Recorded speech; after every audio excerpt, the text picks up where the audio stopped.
earthquake. What will you do when there is an earthquake? When an earthquake strikes, a lot of destructions may cause. It could damage millions and billions of properties. It may lose lives of individuals, and no one is exempted because everyone could become a victim. In a situation like this, what would be the possible ways to do when there is an earthquake?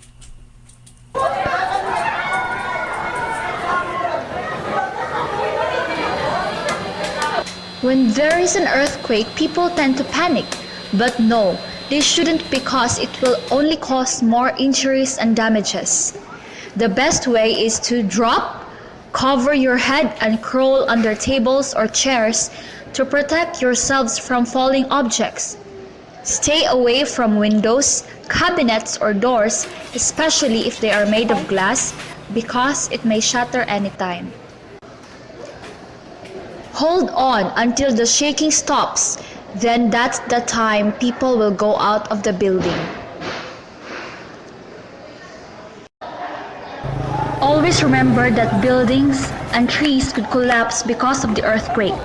So it is important to avoid from getting near this. Check for any injuries and stay away from damaged areas. If you're near the shore and feel an earthquake, especially if it's too strong, move quickly to higher grounds. Tsunamis might follow. To reduce risk during an earthquake, it is important to prepare a handy emergency supply kit like canned food, water, medicine, and flashlight. Harmful chemicals and flammable materials should be stored at the lowermost secured shelves.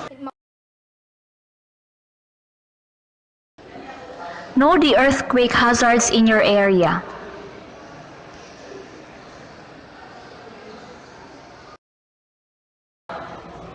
After earthquake, do not panic. Check for injuries and damages in your house. Unplug gas. Do not use elevators. Always remember, it's good to be ready and aware.